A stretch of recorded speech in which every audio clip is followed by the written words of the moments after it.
This episode of the JustJohn podcast is brought to you by Not a Good God Dang Person.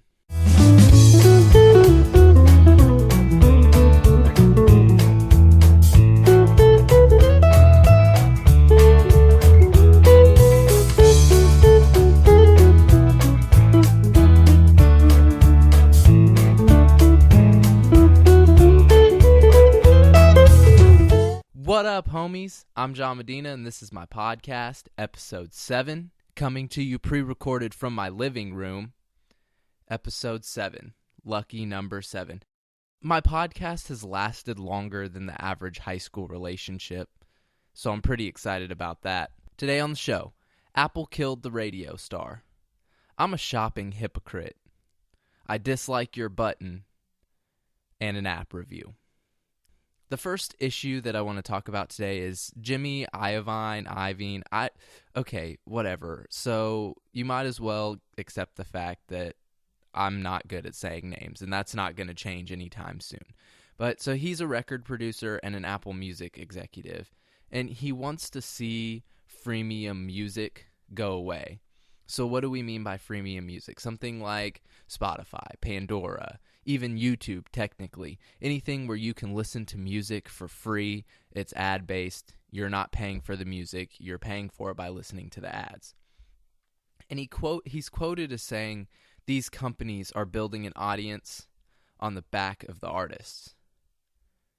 You're a record executive, dumbass. You spent your whole life building an audience on the back of artists.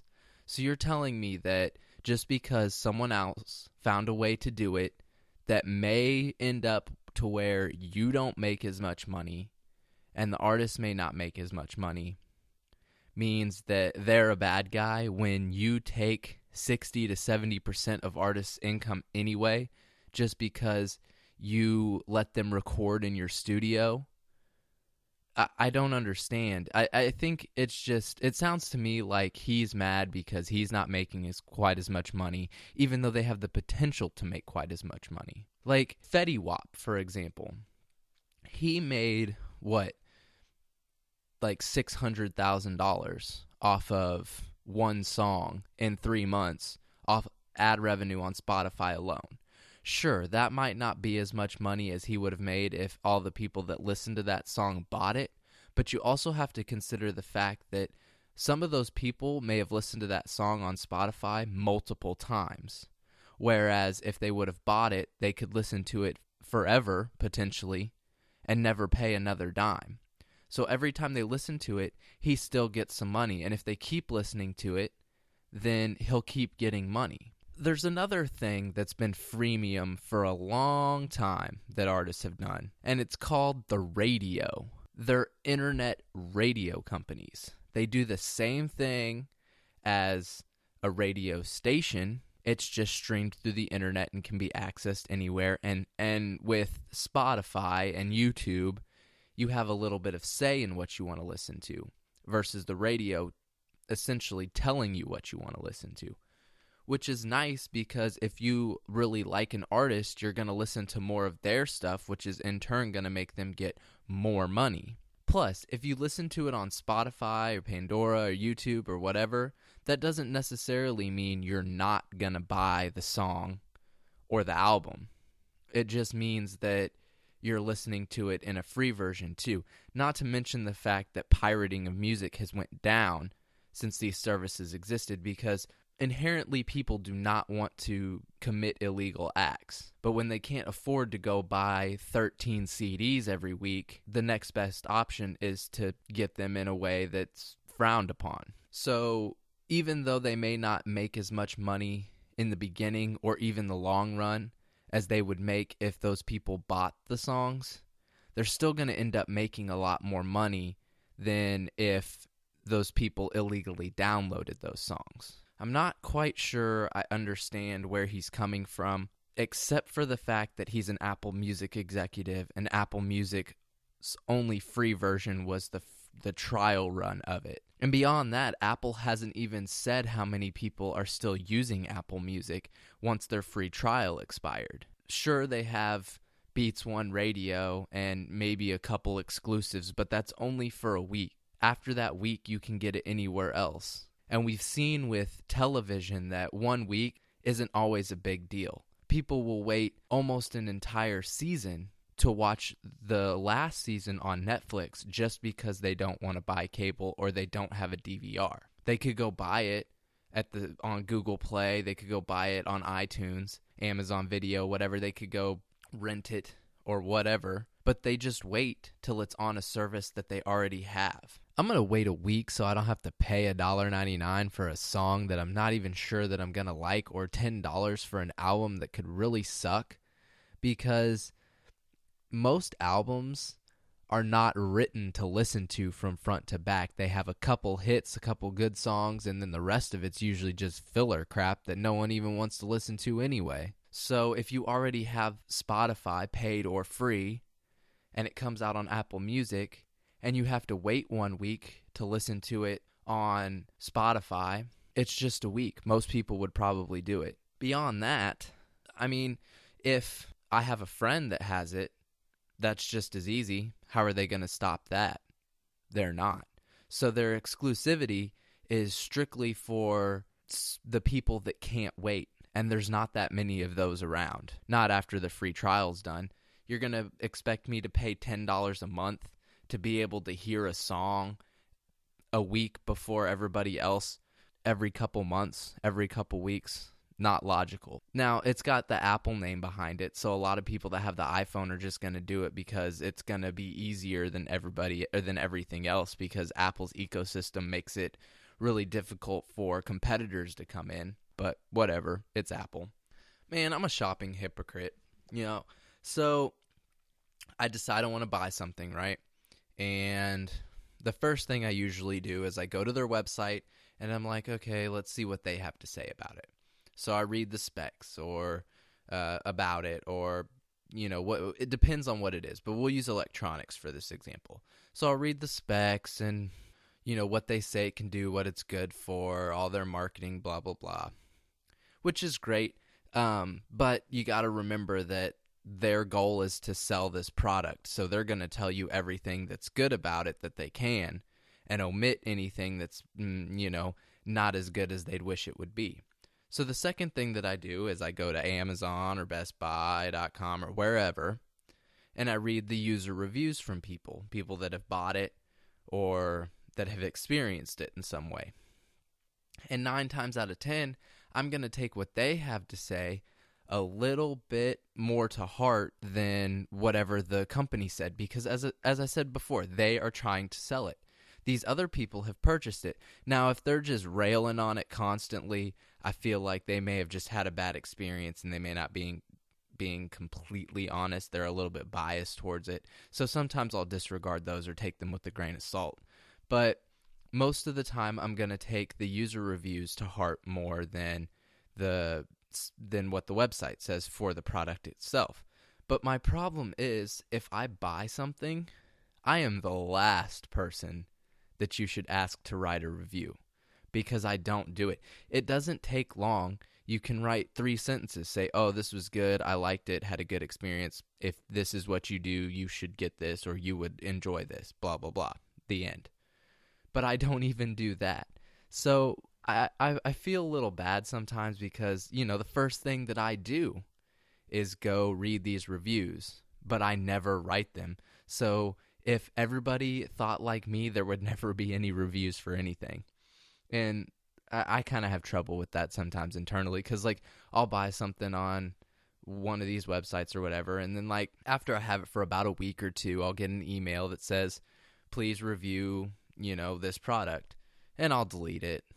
And then they'll send me another one, and I'll usually delete it too. Sometimes I'll click on it and see what they want me to review if I bought a few different things within, a short period of time. But then I still don't review it, and I usually delete the email. So I'm going to try to make a commitment that the next thing I buy, I'm actually going to write a review, just for the people like me that are out there that want to read those reviews. And as I said before, it doesn't have to be anything, stellar. It doesn't have to be 27 paragraphs, written in Times New Roman double space, 1600 word minimum. It just has to be a little bit that can tell someone that is thinking about buying it if it's worth buying or not.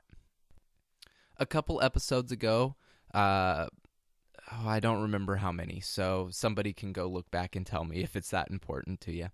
I talked about the dislike button that Facebook was getting ready to make, the actual dislike button, not the you scroll down your feed and see like whoever on your Facebook that shared some post that says share this and do this and that and this and that to get your dislike button. Those are all a big hoax.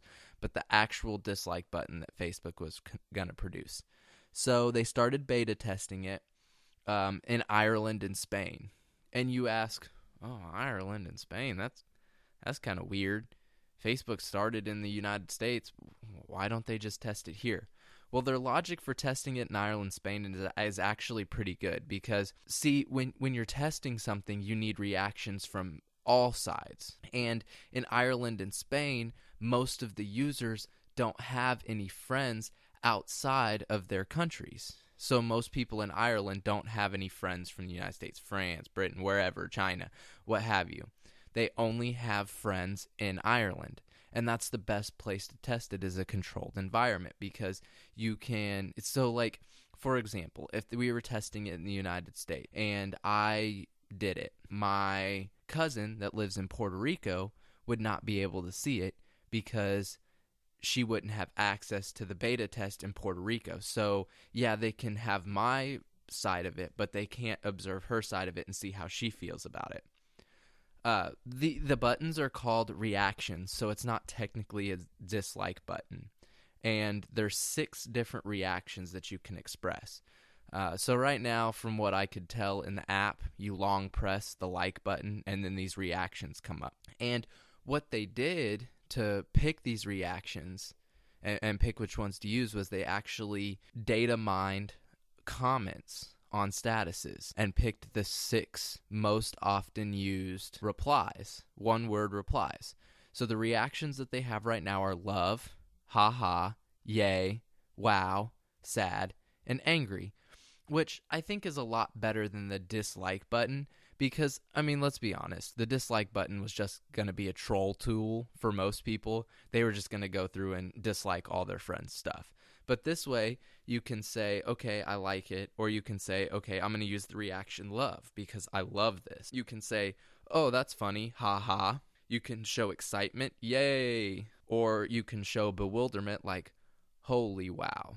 You can show that you're sad for the person finally, which I think I talked about this last time, but I've always been a little torn with the whole liking something that's sad because I don't want them to misunderstand that I'm not liking it. I do not like the situation, but I'm trying to show acknowledgement that I feel for them, that I have that human emotion for them, and we finally have a way to do that. And then, of course, angry.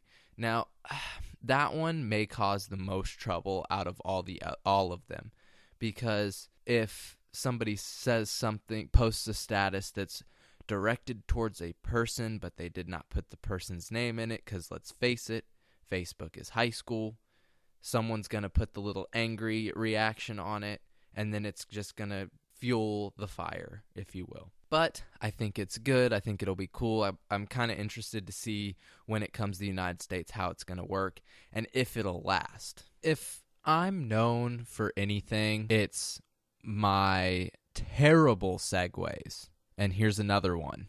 So my app review for today is on an app called Podcast Addict. So when I was kind of trying to decide what I wanted to do my app review on this week, I realized that I'm producing a podcast weekly, and I haven't told you guys some of my favorite apps that I use to listen to the podcasts that I listen to.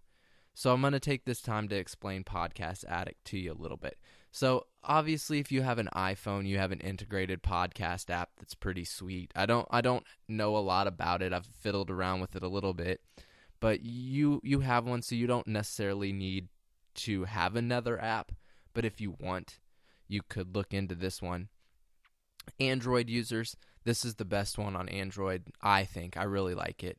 So it lets you speed up and slow down shows. So you can play them at 2 times the speed, which means it'll just speed up how fast I'm talking, and you can listen to a 20-minute show in 10 minutes. It'll let you stream them. So, you got unlimited data or you're connected to Wi-Fi, you can just stream the show. Or it'll let you download the show. So, like, you're home, you're on Wi-Fi, you're about to go drive to wherever for 30 minutes. You can download a show and then listen to it without using your data. You can create playlists. So if you're getting ready to jump on a plane and go on a flight, you can create a playlist that'll just play one after the other. I really like the app, and I think you should go check it out. If you've enjoyed the show, please show me some love by liking, thumbs up, subscribe, share, or whatever it is that's used to symbolize the love of the show on the platform you're using to view it.